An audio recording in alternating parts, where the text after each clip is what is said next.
OK, j'aimerais commencer notre présentation en disant que Pallium Canada reconnaît que son bureau, situé à Ottawa, se trouve sur le territoire non cédé et non restitué de la nation Algonquine Anishinaabe, dont la présence ici remonte à des temps immémoriaux. Bonjour à tous et merci de vous joindre à nous aujourd'hui. C'est avec plaisir que nous partageons les faits saillants du plan stratégique triennal de Pallium Canada, y compris un aperçu détaillé d'une nouvelle initiative stratégique qui sera lancée ce printemps.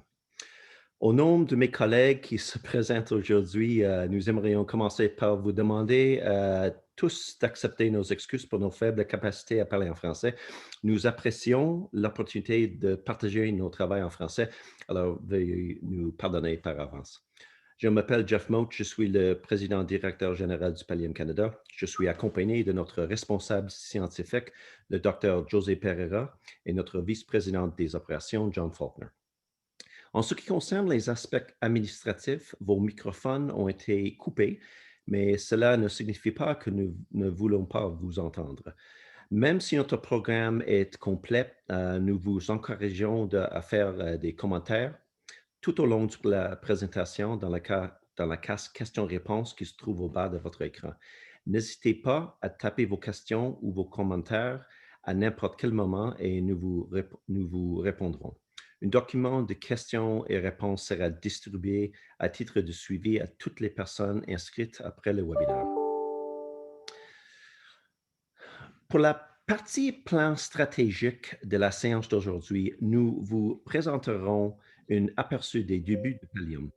Ensuite, nous expliquerons notre vision et notre mission qui, ensemble, constituent l'énoncé des buts, des objectifs et des valeurs de l'organisation. Cela sera suivi d'un aperçu de nos principes directeurs. Ils représentent les valeurs qui guident notre travail et nos interactions les unes avec les autres et avec nos partenaires. Nous présenterons aussi nos facteurs clés de succès, d'importants éléments qui sont nécessaires à l'atteinte de nos objectifs et à la concrétisation de notre mission. Enfin, nous vous présenterons les objectifs et les priorités triennaux de Pallium. Avant d'entrer dans les détails de notre plan, j'aimerais vous faire part de quelques observations. À aucun autre moment dans l'histoire récente, les soins palliatifs n'ont eu autant d'importance. La pandémie de COVID-19 a mis en évidence les forces et les faiblesses de nos systèmes de soins de santé, y compris la prestation et l'accès aux soins palliatifs pour les Canadiens. Depuis plus de 20 ans, Pallium a le privilège de contribuer à renforcer la capacité des soins palliatifs dans des milliers de collectivités de partout au Canada. Nous servons ainsi des dizaines de milliers de professionnels de la santé travaillant dans divers milieux et domaines de soins. Notre plan stratégique triennal s'appuie sur ce succès et représente une nouvelle voie passionnante pour l'avenir.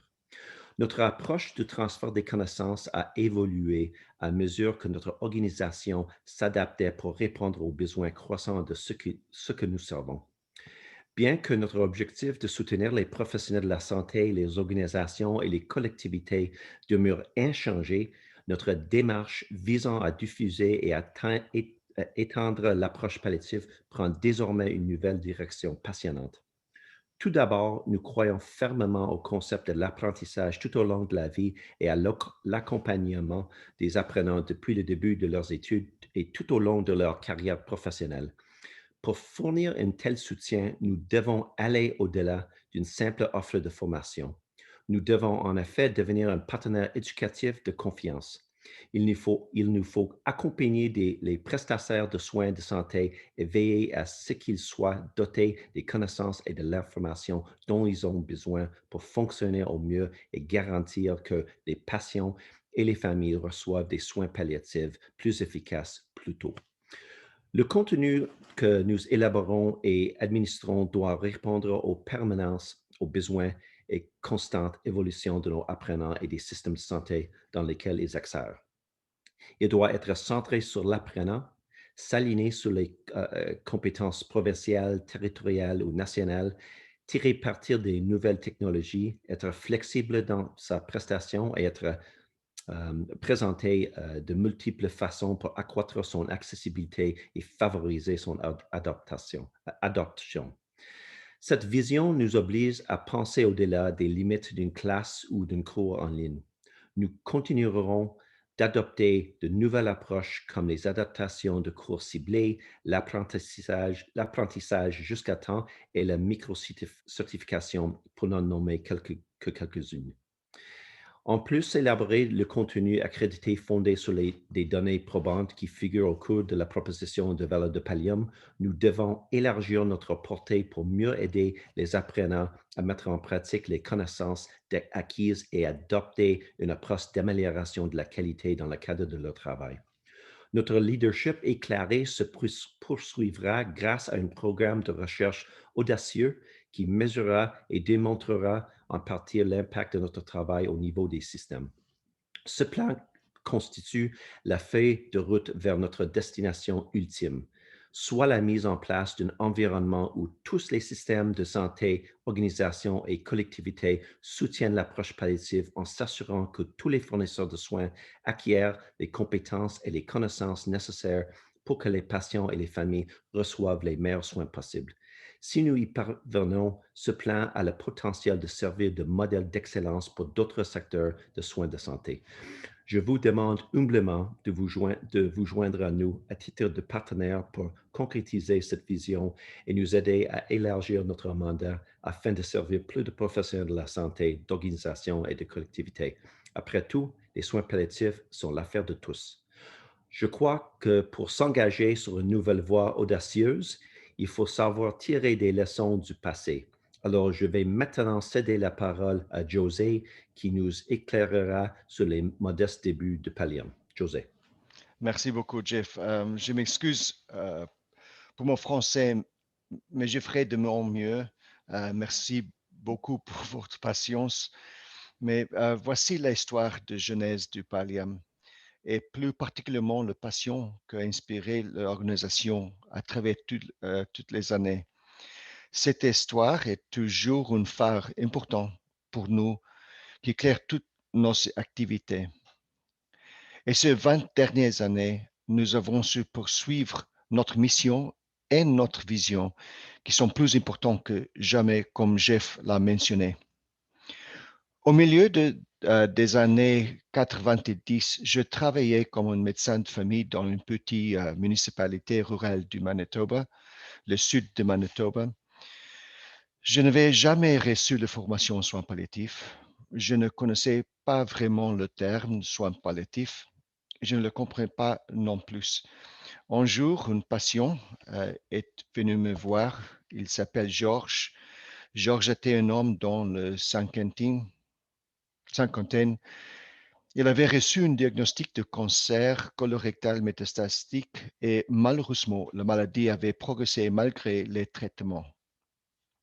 Il est donc venu me voir après être allé consulter 2 ou 3 autres médecins de sa région, sans succès, pour répondre à ses besoins. Il s'assit avec sa femme et me dit, je sais que je vais mourir dans le prochain mois, mais je ressens une douleur intense et des autres symptômes. Et je ne peux pas vivre comme ça. Je ne peux pas souffrir ainsi, quel que soit le temps qu'il me reste, et j'ai besoin d'aide. Je me souviens très bien de ne pas avoir ce quoi faire. Je me souviens m'être dit, je ne, je n'ai jamais été formé à ce sujet et je ne sais pas quoi dire. Je finis par le répondre que je ne pouvais pas augmenter la petite dose de morphine qu'il prenait parce qu'il deviendrait alors dépendant. Je n'ai pas pu le donner autre conseil. Aujourd'hui, je sais que sa dose de morphine était totalement insuffisante. Je me souviens que Georges a pris sa femme pour la main et en quittant la clinique,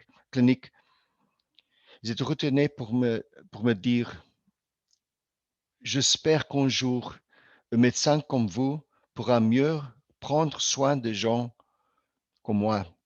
Sa femme s'est mise à pleurer. Ils sont sortis. Je me suis senti très inutile, impuissant, et j'en ai pour ma profession. J'en ai de ne pas pouvoir offrir des soins. Je suis allé à la cafétéria et j'ai raconté l'histoire à une amie infirmière. Le lendemain, sur mon bureau, il y avait une brochure sur un cours de soins palliatifs à l'université de McMaster au Hamilton, en Ontario, où je travaille actuellement.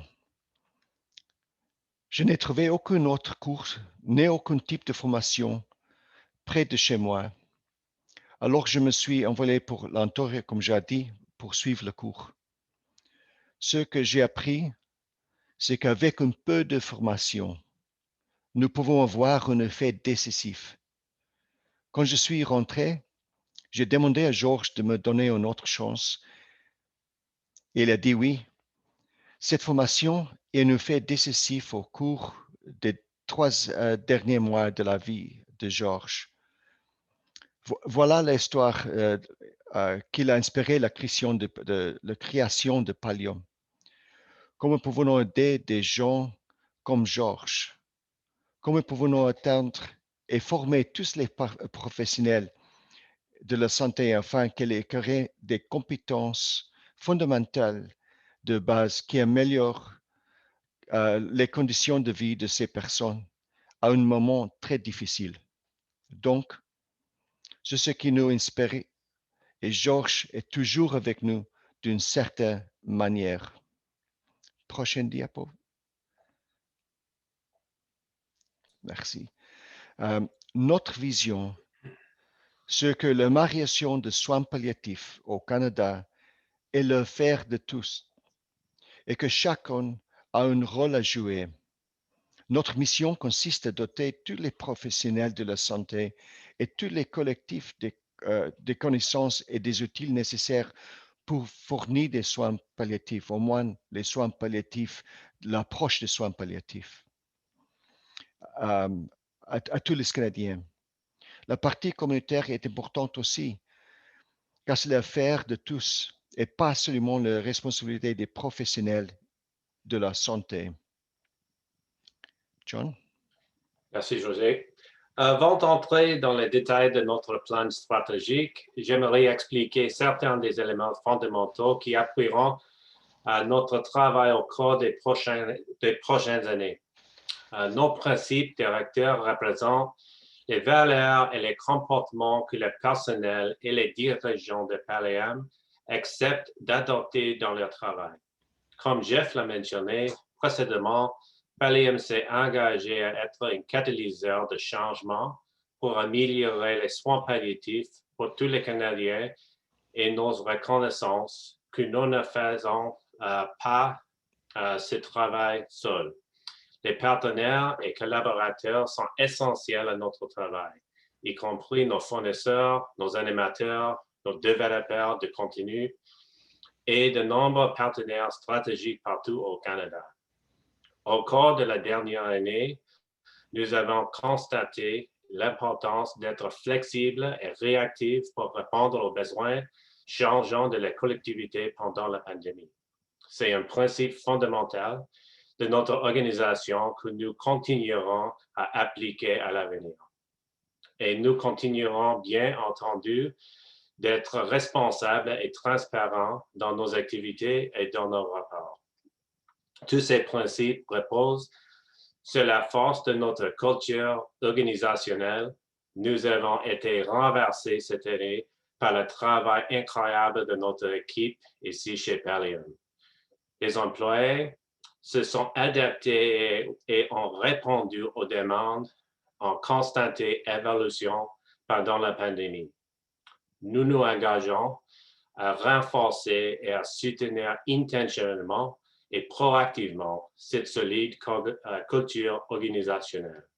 Enfin, en tant qu'organisation, nous nous engageons à atteindre l'excellence. Cela signifie donner le meilleur de nous-mêmes dans le travail que nous faisons pour nos apprenants, nos partenaires et nos parties prenantes. et aussi reconnaître et célébrer l'excellence, la nôtre comme celle de nos partenaires. Nos principes directeurs correspondent aux facteurs clés du succès de notre plan stratégique. Pendant de nombreuses années, nous avons eu la chance d'avoir un conseil d'administration solide et engagé. Et cela continuera d'être un aspect sur lequel nous nous concentrerons pour assurer notre succès. Jeff va parler dans un instant de l'importance d'une gestion financière rigoureuse pour réaliser et intensifier notre mission et notre vision. J'ai déjà mentionné l'importance de nos partenaires, animateurs et intervenants, ainsi que de notre besoin de soutenir une culture de milieu de travail sain. Ces aspects sont absolument essentiels au succès de notre plan stratégique. Enfin, tout ce que nous faisons sera fort axé sur le client de nous veillerons à ce que nos produits utiles et ressources répondent aux besoins des appurants comme des partenaires, tout en offrant une expérience conviviale et de qualité pour l'utilisateur. Merci John et merci José. Donc, pour résumer notre voie à suivre au cours des 3 prochaines années, la stratégie de transfert des connaissances de Pallium évoluera pour soutenir un apprentissage continu et ciblé qui répond aux besoins de nos apprenants. Le contenu et la méthodologie seront éclairés par la recherche et habilités par la technologie.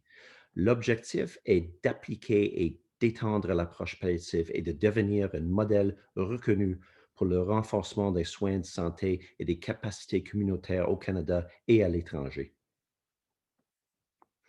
Passons maintenant à nos objectifs. Le plan triennal de Pallium met en évidence 4 objectifs clés. Premièrement, atteindre la viabilité financière. L'objectif consiste à obtenir des résultats adéquats sur le plan financier et de la mission pour faire en sorte que nous répondons aux besoins de nos bénéficiaires à long terme et de manière durable. Deuxièmement, renforcer les capacités de soins de santé et de la collectivité. Il s'agit d'optimiser les ressources limitées de nos systèmes de santé et de nos collectivités en habilitant plus de personnes à fournir des meilleurs soins palliatifs, ce qui étendra les capacités des systèmes de soins de santé et de services sociaux à mieux répondre aux besoins des patients et des familles. Troisième, faire progresser la recherche et le leadership éclairé en soins palliatifs. L'objectif est de tirer parti du réseau, des talents, de la passion et de l'expertise de Pallium pour communiquer des idées, des pratiques exemplaires et des innovations qui remettent en question le status quo, influencent, inspirent et font progresser l'approche palliative. Quatrième, offrir l'excellence opérationnelle. Adopter des outils et des pratiques exemplaires afin de créer une amélioration durable aux soins au sein de Pallium, y compris une culture organisationnelle qui lui permettra de fournir des produits et des services de valeur à ce qu'elle sert pour atteindre une croissance durable à long terme. Nous aimerions maintenant vous présenter les priorités associées à chacun de ces 4 objectifs. OK, c'est moi encore. Alors, la viabilité financière. Tout d'abord, il est important que nous continuions à adopter les principes d'une entreprise sociale. Pour ceux qui ne connaissent pas ce concept, une entreprise sociale est une organisation génératrice de revenus qui a 2 objectifs. Le premier et le plus important est d'accomplir sa mission et le second est de générer des revenus. Au lieu de remplir ses obligations envers des actionnaires et des propriétaires, Pallium réinvestit tout excédent de revenus dans les activités au service de sa mission. Ainsi, la mission est au centre du travail de Pallium, mais la création de revenus joue un rôle d'appoint important. Pour être financièrement viable, Pallium doit continuer à intégrer la résilience dans son modèle commercial. Cette capacité de ployer sans casser et de s'adapter indépendamment des circonstances, exactement comme nous avons tous dû le faire pendant le COVID. Nous distinguons trois priorités sur cet objectif. Résilience financière. Nous devons continuer à adopter les principes fondamentaux comme la diversification des revenus pour devenir beaucoup moins dépendante d'une seule grande source de revenus, la gestion des coûts et des risques et la constitution et la gestion des réserves financières. 2. Résilience des produits et parts de marché.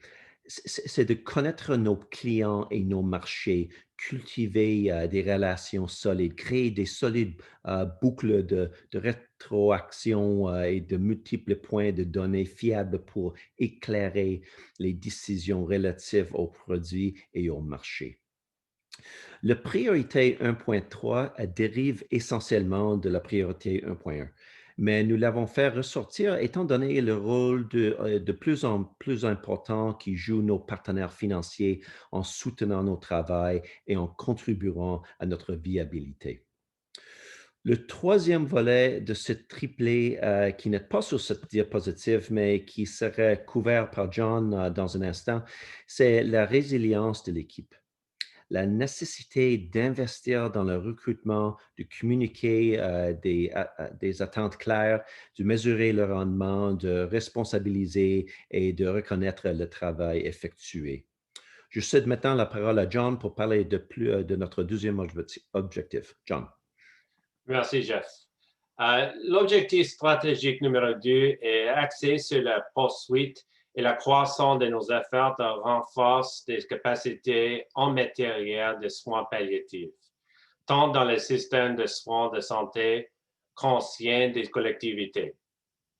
Nous continuerons d'accélérer l'intégration des soins palliatifs dans les systèmes de soins de santé, à la fois grâce à nos corps LEAP, mais aussi de le nouveaux programmes et projets comme ECHO, que nous aborderons plus en détail plus tard. Pour y parvenir, nous continuerons à renforcer et à optimiser nos relations avec les partenaires et les parties prenantes afin de collaborer lorsqu'il est judicieux de le faire et de minimiser la duplication des affaires. Un élément clé de cette priorité, comme Jeff l'a invoqué plus tôt, est d'aller au-delà de la relation transactionnelle typique que nous avons eue avec nos apprenants grâce au LEAP et de devenir davantage une partenaire de leur parcours d'apprentissage. Il s'agit de veiller à ce que les ressources d'apprentissage que nous proposons répondent aux besoins des apprenants, du système et des patients. Cela inclura bien sûr des innovations de produits continus. Nous avons constaté le succès de la transition vers LEAP en ligne et nous continuerons de soutenir la croissance de cette forme d'apprentissage, sans pour autant réduire l'attention que nous portons à l'apprentissage en classe et en personne. Ces innovations de produits seront ciblées pour garantir qu'elles répondent aux besoins les plus craints et qu'elles aient le plus fort impact possible. Enfin, nous travaillerons d'arrache-pied avec nos partenaires pour nous assurer que ce renforcement des capacités répond également aux besoins des collectivités, y compris l'important travail d'évaluation de l'impact et nos efforts collectifs pour renforcer la capacité communautaire à soutenir les soins palliatifs. José. Merci. Le troisième objectif est de faire progresser la recherche et le leadership éclairé en soins palliatifs. Pallium est une organisation d'application des connaissances qui se sent le mieux pratique et le mieux données probantes et que le transpose en première ligne des soins. Sur le plan d'évaluation, nous avons continuellement mesuré la valeur de nos produits au fil des ans. Par exemple, nos apprenants fournissent continuellement des commentaires sur nos cours LEAP, sur ce qui fonctionne et aussi sur ce qui ne fonctionne pas. De même, nous invitons nos animateurs de LEAP à nous fournir de la rétraction afin de favoriser l'amélioration et l'assurance de la qualité de le cours. Au fil des ans, nous avons employé différents cadres pour évaluer le LEAP. Ainsi, au début des années 2000, nous avons utilisé celui de Kirkpatrick, qui examinait l'évaluation de l'impact d'un programme éducatif. À l'heure actuelle, nous nous réunissons de nouveau avec des experts au Canada et l'étranger afin de réfléchir à ce que sera l'évaluation dans les 5 à 10 prochaines années. Cela va au-delà de la simple évaluation de la causalité. Nous voulons savoir en que les connaissances de l'apprenant ont changé, comment il met en pratique son apprentissage ou l'impact sur les patients et le système de santé. Nous cherchons aussi également à établir une relation de contribution, soit déterminer les facteurs qui contribuent à étendre et diffuser ces interventions, ainsi que les obstacles. Nous encourageons l'apprentissage interprofessionnel depuis de nombreuses années. Il existe donc les possibilités de recherche plus approfondies dans le domaine de l'apprentissage comme de la manière de rapprocher différents professionnels et professions pour apprendre ensemble. Nous avons des collaborations de recherche excellentes comme notre partenariat de recherche avec l'Université McMaster et le Centre de recherche de Dr. Joshua Shad et Pallium Canada.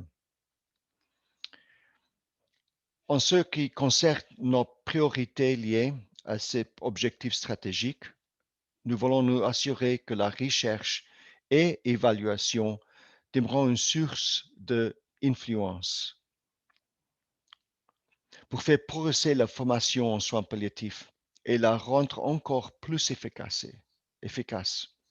Il s'agit également de rechercher les facteurs qui facilitent l'innovation, la diffusion et la croissance, et de concevoir des stratégies pour surmonter les obstacles. Enfin, nous voulons influencer les politiques grâce à ce que nous avons appris. Par exemple, le travail effectué auprès des ambulancières paramédicaux avec la LEAP Paramedical partout au pays et l'impact de ce cours sur la capacité des patients à rester chez eux et sur la diminution de visites inutiles au service d'urgence. John? Merci, José. Cet objectif stratégique va droit au cœur de nos activités. J'ai déjà parlé de l'importance d'avoir une culture organisationnelle forte. Nous nous sommes engagés en tant qu'organisation à investir consciemment et intentionnellement pour nous assurer que l'équipe de Pallium est prête à révéler les prochains défis et qu'elle est capable de le faire. Nous savons également qu'il existe un potentiel d'être plus efficiente et efficace avec nos processus basses et de mesures en suivre de manière plus cohérente et précise notre rendement à cet égard. Une grande partie de notre succès au cours des dernières années est due à notre investissement stratégique dans un écosystème de TI solide. Et nous continuerons à investir et de faire évoluer les systèmes afin qu'ils puissent répondre aux futurs besoins des apprenants, des partenaires et de l'organisation. Enfin, nous nous engageons à augmenter l'efficacité de notre conseil d'administration par l'adoption continue des meilleures pratiques de gouvernance et en complétant stratégiquement les compétences et les capacités de ses membres grâce à la création d'un nouveau conseil consultatif d'ambassadeurs. Jeff? OK, merci John. Voilà qui conclut la première partie de notre présentation. Une copie de notre plan stratégique triennal est accessible sur le site web de Pallium à l'adresse apparaissant sur votre écran. J'aimerais prendre un moment pour remercier nos partenaires financiers qui appuient plusieurs aspects de notre mandat. Nous aimerions maintenant passer à autre chose et vous faire découvrir une nouvelle initiative stratégique qui nous passionne et qui illustre concrètement la nouvelle direction à suivre. Cette initiative s'appelle le projet ECHO de soins palliatifs. C'est un projet que nous avons le privilège de piloter aux côtés de plusieurs partenaires clés pour aider à renforcer les capacités de soins palliatifs de niveau primaire. Le projet ECHO, en anglais, c'est ECHO, c'est Extension for Community Healthcare Outcomes. Et a été créé en 2003 aux États-Unis à l'Université du Nouveau-Mexique. Il s'agit d'un modèle de carrefour et de satellite mettant en relation les fournisseurs de soins primaires et les spécialistes. Ce modèle permet de fournir du soutien en temps opportun dans le cadre de consultation et favorise l'apprentissage. Il facilite la prise en charge des patients atteints de pathologies lorsqu'il n'y a pas de spécialistes locaux vers qui les orienter. Ce programme de renforcement des capacités grâce au télémentorat vise à créer des communautés virtuelles d'apprenants en réunissant des fournisseurs de soins de santé locaux et des experts régionaux, provinciaux, territoriaux et nationaux, ainsi que des leaders communautaires, pour offrir une formation, des possibilités d'apprentissage approfondi, de brefs exposés et des discussions sur l'amélioration de la qualité en misant sur l'approche « tout le monde apprend, tout le monde enseigne ». Le projet ECHO en soins palliatifs est une initiative de 5 ans qui mettra à profit l'approche ECHO et la technologie pour accélérer l'élargissement de l'approche palliative et le renforcement des capacités en la matière partout au Canada. En s'appuyant sur le modèle pédagogique du carrefour et site satellite du projet ECHO, que John décrira en détail dans un moment, et grâce au leadership des partenaires de notre carrefour, le projet aidera les fournisseurs de soins de santé à renforcer les capacités locales. L'objectif est de les doter des connaissances, des compétences et de la confiance dont ils ont besoin, ainsi que d'outils et des ressources à jour pour les aider à fournir des soins palliatifs de grande qualité plus tôt, plus efficacement et avec plus de compassion aux patients et à leurs familles. Le contenu mis en commun par le biais de ce modèle de carrefour et de satellite s'intégrera aux programmes de formation locaux existants sur les soins palliatifs, aux activités de renforcement de capacité ainsi qu'aux ressources et servira à renforcer et à compléter les activités en soins palliatifs déjà en cours. Les priorités de formation et de développement seront établies en collaboration avec chaque carrefour. Le rôle de Pallium consistera à rechercher et à créer du contenu pour répondre aux besoins du carrefour et à le présenter d'une session ECHO, visioconférence sur Zoom. Toutes les sessions ECHO seront gratuites et chacune sera évaluée à des fins d'amélioration ultérieures. On cernera ainsi des nouvelles possibilités de formation et de développement. Je cède maintenant la parole à John qui parlera plus en détail de notre modèle de satellite et de carrefour. John. Merci, Jeff. Donc, le modèle de satellite et de carrefour est vraiment le secret du succès du modèle ECHO. Comme le montre ce schéma simple, tous les carrefours mettront en commune leurs connaissances à la fois avec Pallium en tant que super carrefour et entre eux. Les programmes d'apprentissage, les ressources et les meilleures pratiques d'un carrefour seront communiqués à toutes les autres pour répondre à leurs priorités et besoins d'apprentissage respectifs. Pallium, en tant que super carrefour, coordonnera et facilitera la conversation et la mise en commune de ces connaissances. Ce concept de multiplication des forces est la clé du succès du modèle. Nous en sommes qu'aux premières étapes de la prise de contact avec des partenaires potentiels et il est clair qu'il n'y aura pas deux carrefours identiques. Chaque carrefour sera en mesure de tirer parti des connaissances mises en commune de la manière qui répondra mieux à leurs besoins. Ici, vous voyez un exemple de carrefour. Au centre se trouve le coordinateur qui est responsable de la coordination et de la communication du travail du carrefour avec des partenaires satellites. Ces partenaires peuvent être une clinique familiale, une maison de soins palliatifs locale ou un établissement de soins de longue durée. Les satellites emploient des professionnels de la santé qui travaillent directement avec les patients et leurs familles. Le coordinateur de Carrefour ne travaille pas seul et sera soutenu par l'équipe de leadership local pour établir les priorités localement et fournir de la formation. En tant que membre du projet ECHO, chaque Carrefour aura accès à le nouvel programme ECHO qu'il pourra exploiter et adapter à son contenu pédagogique existant et à son contexte local. Chacune pourra également mettre son contenu existant à disposition d'autres carrefours dans le cadre du projet. Les carrefours et satellites pourront également participer à la programmation nationale ECHO de Pallium, proposera sur les sujets comme les meilleures pratiques nationales, l'amélioration de la qualité et les clubs de lecture.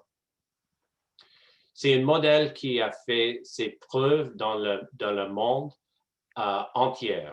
Grâce au projet ECHO, il existe près de 400 carrefours et super carrefours qui offrent de nouvelles possibilités de formation et d'apprentissage sur la grande variété de sujets médicaux. La portée est véritablement mondiale. En effet, il y a des carrefours dans 40 pays et des apprenants ECHO venant de près de 150 pays. Merci, John. John nous a donné des exemples de ce quoi ressemblera le système. Ce sur quoi je veux me concentrer dans cette diapositive, ce sont les activités que pourraient avoir lieu dans ces divers carrefours. Comme le disaient Jeff et John, il peut varier considérablement. Par exemple, un carrefour pourrait être axé sur les emplacements géographiques et donc rejoindre les professionnels de la santé des régions rurales et éloignées avec leur session ECHO. Autre possibilité, les carrefours pourraient être axés sur les professionnels de la santé travaillent dans un milieu précis, comme les soins de longue durée. Ou encore, il pourrait être axé sur une profession. Enfin, un carrefour pourrait également être axé sur un type précis des populations, comme les populations autochtones. Ce que nous avons fourni ici, ce sont des excellents exemples de carrefours dynamiques qui existent déjà au Canada. Le CAMH de Toronto, par exemple, est un carrefour qui se concentrait sur la santé mentale, le traitement de la toxicomanie et qui a connu beaucoup de succès. Il existe également un carrefour consacré à la douleur chronique et aux opioïdes à University Health Network de Toronto, ainsi qu'un carrefour de soins palliatifs pédiatriques piloté par l'hôpital Sick Kids. Les organisations ont de nombreuses occasions de participer et d'associer à notre projet ECHO de soins palliatifs en tant que partenaire de Carrefour. Voici quelques exemples de ceux quoi pourrait ressembler à une session éco. Une équipe interprofessionnelle d'experts en soins palliatifs se réunit tous les mois pour animer des sessions éco de 90 minutes à l'aider de la technologie de visioconférence Zoom, par exemple. Ces sessions mensuelles pourraient fournir un aperçu didactique, tout comme nous le faisons actuellement avec la théorie condensée, qui serait suivie d'une discussion basée sur des cas, des patients, des problèmes ou des problèmes. Les participants utiliseraient un cas réel pour aborder les points d'apprentissage et apprendre à mettre en commun leurs connaissances. Une discussion suivra. Une autre formule pourrait être un webinaire mensuel avec des proposés aux services de soutien à la personne qui se réunissent et explique les expériences et les idées émanant de leurs diverses organisations partout au pays. C'est un moyen fantastique de diffuser les nouvelles idées et des innovations des connaissances. Nous devons adopter une mentalité amélioration de la qualité afin de promouvoir cette démarche dans le système de soins de santé. Le dernier exemple donné ici concernait les sciences d'amélioration de qualité. Imaginez le potentiel s'il s'agit d'un événement régulier où nous pourrions présenter des exemples de leçons apprises grâce à des exercices d'amélioration de qualité pour tout le pays. John? Merci, José. Le coordinateur de Carrefour joue un rôle d'importance. Comme nous l'avons expliqué, chaque Carrefour sera largement différent, mais le coordinateur sera chargé de la promotion et de soutien à la mise en œuvre du projet ECHO de soins palliatifs au sein du Carrefour et parmi des partenaires locaux. Il travaillera probablement à temps partiel. Il pourrait s'agir d'un nouveau poste pour le Carrefour ou d'une fonction qui serait ajoutée à une rôle existant. Par exemple, quelqu'un qui coordonne déjà les soins palliatifs ou d'autres activités éducatives.